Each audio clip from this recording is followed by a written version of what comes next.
Este é o Notícia na Tarde, aqui na CBN Diário. Também estamos na TV Com e conversamos agora com a Tatiana Wittmann. Ela é consultora do SESI, que é o Serviço Social da Indústria.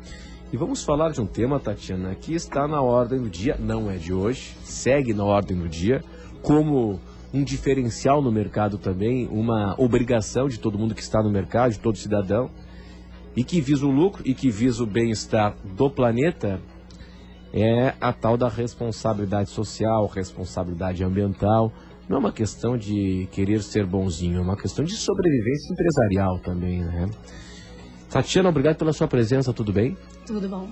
Tatiana, todos nós podemos ter atitudes éticas e responsáveis? Todos nós podemos e todos nós devemos, né? É o que a gente chama um pouco de responsabilidade social individual, né? A gente fala muito mais de responsabilidade social das indústrias, das empresas, e a gente esquece que essas indústrias, essas empresas são feitas de pessoas. Então, essas pessoas, todos nós, a gente tem que ter atitudes responsáveis no nosso dia a dia, além de cobrar atitudes das organizações onde trabalhamos. Pode citar exemplos? Exemplos muito práticos, né? Se fala muito de fechar a torneira na hora de escovar o dente, de separar o lixo para reciclagem, de apagar a luz de ambiente que está desocupado. E a gente pode ir um pouco além, a gente pode pensar um pouquinho em consumo responsável, consumo consciente, que a gente chama, né? Que é pensar um pouco antes de fazer nossas compras. E pensar em vários sentidos, desde preciso desse produto ou é um desejo? Esse produto impacta no meio ambiente? De onde vem esse produto, que material que ele tem, né? E qual que é o ciclo de vida desse produto. Depois de utilizar, onde é que ele vai parar? Ele vai poluir, ele é reciclável, né? Ou esse produto é orgânico, esse produto consumiu muita água para ser produzido. Então, começar a repensar mesmo o nosso consumo e usar esse ato de consumir como um ato de cidadania. Tatiana, esse é um choque cultural tremendo, né? E mudança de cultura leva tempo, né? Muito tempo. Muito tempo. A gente vê, por exemplo, falar de responsabilidade social no Brasil, esse movimento, ele é antigo, ele não é novo, mas ele ganhou muito peso há cerca de 10, 12 anos. No começo se falava, né, mais do que efetivamente se agia nas empresas, nas indústrias. Daí se passou a colocar em prática, né, ações de responsabilidade social, práticas sustentáveis. Começou a se medir essas ações. E agora isso está ganhando um corpo muito maior. É como você falou, não é uma questão de moda, não é uma questão de ser bonzinho, é uma questão de sobrevivência. Porque agora a sociedade também está exigindo das empresas. Os investidores também estão dando prioridade a empresas que fazem ações sustentáveis de responsabilidade social. Então, é uma mudança de cultura que é gradativa, mas ela já é real. Ela já está acontecendo. Agora, o cidadão, ele deveria parar. Isso é difícil, né? Vamos fazer uma meia-culpa, né? O cidadão, ele deveria parar para se perguntar antes de cada ação. Será que eu estou fazendo a coisa certa? Por exemplo, nós vivemos em meio a uma hipocrisia, né? É venda sem nota, é compra sem nota. Na declaração do imposto de renda, se o cara pode dar uma escorregada, o cara dá uma escorregada e por aí vai. Na questão da compra de produtos de origem duvidosa, de descaminho. Por exemplo, um CD pirata, um DVD pirata. Aí o cidadão ele tem que parar para pensar o seguinte: vem cá, eu vou levar em consideração tudo isso que tu está dizendo ou vou pensar no meu bolso apenas? Exatamente, assim, é mudança de cultura, né? Antigamente a gente não usava cinto de segurança. Sim. Né? E na hora que começou a se exigir o cinto de segurança, a gente tinha que parar, pensar e colocar toda vez que entrava no carro. Hoje a gente não pensa mais. A gente já coloca, já vira o hábito. Pelo menos na parte da frente. No banco de trás ainda é um problema, né? E eu acho que no consumo consciente, nas ações de responsabilidade social, também vai por aí. Você começa fazendo toda a reflexão e daí é diferente, né? Você pode ter um consumidor com atitude responsável ou com comportamento responsável. Atitude é começa a pensar a respeito, começa a valorizar algumas empresas, falar do assunto, e comportamento é quando eu boto na prática. Então, leva tempo, mas é o primeiro passo. Mas ele tem que se dar conta também que, de repente, é o seguinte, que ele vai ter benefício, porque ele tem que se dar conta de que, para pegar o exemplo aqui do CD e DVD pirata, de que mesmo ele comprando ali e imaginando que tem uma vantagem financeira, ele não está tendo uma vantagem, porque ele está estimulando o crime, Exatamente. Ele não está favorecendo a arrecadação de impostos para voltar a ser reinvestido em saúde, educação, transporte e tal. É isso que a gente não para pensar. Por exemplo, economia de água. Ah, fechar a torneira só porque eu estou escovando dente. Ah, que bobo, essa é uma coisinha pequena. Mas se todo mundo não economizar água, a gente começa a ter escassez de água, a gente começa a ter água de baixa qualidade, a gente começa a ter mais número de doenças por causa de água de baixa qualidade, ou então água de qualidade muito cara, mais doenças, mais impacto no nosso sistema de saúde pública, mais imposto para a gente pagar, e daí vão criar novos impostos para dar saúde. Ou seja, impactou no meu bolso de novo. Agora, Tatiana, é interessante isso que você está falando, né? Só para pegar o exemplo da água, ontem eu estava fazendo aqui na TV Com, no Conversas Cruzadas, um programa sobre a Casan. E a ideia do governador Raimundo Colombo de vender 35% das ações da Casan. Mais de 90% da água que a gente consome para beber, para tomar banho, enfim, mais de 90% da água consumida aqui em Florianópolis vem de Palhoça, vem do Rio Cubatão, né? Então é o seguinte, essa água ela faz uma viagem tremenda. Ela faz uma viagem muito longa, né? Não, e a gente não tem noção de quanta água é desperdiçada, água tratada, né? A gente tem hábito de lavar o carro usando mangueira. Então, essa água toda que já demorou tanto para chegar na nossa torneira é tratada, a gente desperdiça. Outra coisa, é claro que a gente pensa no conforto das pessoas, né? Hoje ninguém mais varre calçada, né? Os caras compraram com acesso do crédito, tem esse lava-jato. Claro que é muito mais simples, né? E imagina até que economiza um pouco mais de água. Não. Será que não? Porque o cara aperta só na hora certa, não? Sim, mas ainda vai uma vazão muito grande de água. A gente não precisa disso. A gente tem que varrer com a vassoura.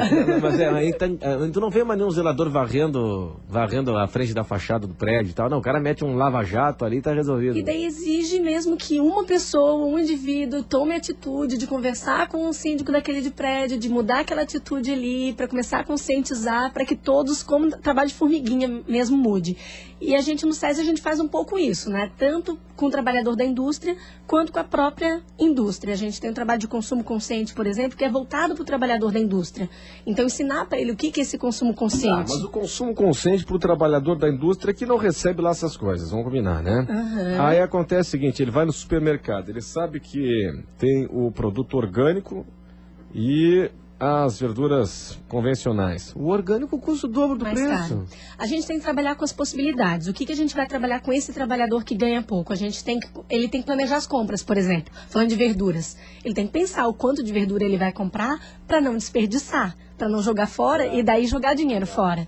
Então ele tem que planejar suas compras, ele tem que saber aproveitar o alimento integralmente, ele tem que começar a pensar muito, porque independe de quanto você ganha, você tem os seus desejos. Então, quando ele precisa daquele celular da última geração, ou o filho precisa, né? Aquele filho que está pedindo tanto aquele último celular. O Flávio Gicovati, que eu cito aqui seguidamente e que apresenta no Divã do Gicovati na CBN aos domingos, ele diz o seguinte, a gente não pode confundir aquilo que você citou há pouco, né? Desejo com necessidade. Exatamente. Né? E para o industriário é muito importante isso, porque ele começa a agir muito por impulso e daí se endividar. E daí tem problemas na família por questão de falta de dinheiro, daí a produtividade baixa, a chance de ser demitido. Então os impactos são muito grandes desse consumo irresponsável. Então a gente trabalha com eles isso, né? Qual que é o impacto desse consumo na vida dele, no meio ambiente, né? Mas a gente planejando bem as coisas, mas daí vai ter o problema da falta de logística, de tempo, de que não está no meu itinerário e tal.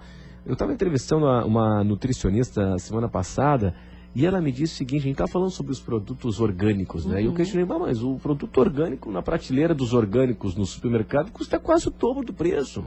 Quer dizer, uma sacolinha de rúcula orgânica custa R$4. Isso é uma piada, né? É caro. Quer dizer, uma sacolinha plástica de rúcula orgânica custa R$4. Aí ela me disse o seguinte, isso no supermercado.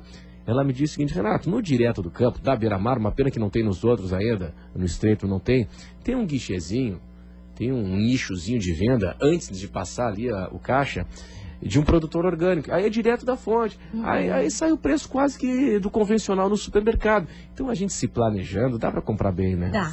É planejamento, é conhecer onde estão esses fornecedores e entender por que é um pouco mais caro. Porque é um processo de plantio também mais caro, né? Você exige mais cuidados, já que você não está usando aqueles agrotóxicos que protegem, teoricamente, aquele crescimento da verdura. Agora, Tatiana, interessante, né? Pela sua qualidade na explanação, pelo conteúdo que tu dominas, a gente percebe percebe o seguinte, está nos dizendo que o conceito de responsabilidade social ele pode ser aplicado pelo grande industrial, pelo industriário, pelo cidadão comum, pelo proprietário do mini mercado, por todos nós. Por todos nós. A gente pode pensar individualmente como responsabilidade social individual e a gente pode pensar como organização como uma forma de gestão. É uma forma de gestão que leva em consideração os impactos sociais e ambientais. Você não vai mais produzir nem gerir a sua empresa só pensando no lucro econômico. Você vai começar a pensar aquilo para o futuro. Mas o lucro não é pecado, né? O lucro não é pecado, ele é necessário, porque se a empresa não lucra, ela vai fechar a porta e vai ter um impacto social muito grande que vai botar na rua muitas pessoas. Agora, quando termina o lucro, a primeira coisa que cai fora é responsabilidade social, não? Muitas vezes ainda as práticas de responsabilidade social, as ações sociais acabam sendo as primeiras impactadas quando a empresa... Vamos parar com esse negócio aqui e tal, precisam cortar gasto. Mas, de novo, é mudança de cultura, porque o industriário que já percebeu os benefícios na reputação da empresa, na retenção de talentos, até mesmo na produção de novos produtos, né, em pensar diferente, ele já sabe que não é por aí. E que práticas sustentáveis isoladas também não é responsabilidade social como um todo. Tem que ter continuidade, né? Tem que ter continuidade, tem que fazer parte da gestão. Muito bem. E eu gostaria de agradecer a tua presença. O Moacir Pereira? Tá certo. Antes de agradecer a presença aqui da Tatiana, falando sobre responsabilidade social, nós temos um chamado do Moacir Pereira. Alô, Moacir Pereira, boa tarde. Renato Igor, boa tarde, Renato. E aí, Moacir? Novidade é o seguinte, o juiz Hélio do Vale Pereira, da Unidade da Fazenda Pública de Florianópolis, acaba de conceder uma medida liminar determinando ao governo do estado de Santa Catarina que promova imediatamente a rodagem de uma folha suplementar, pagando aos professores grevistas os descontos que foram efetuados nos seus salários agora no mês de junho.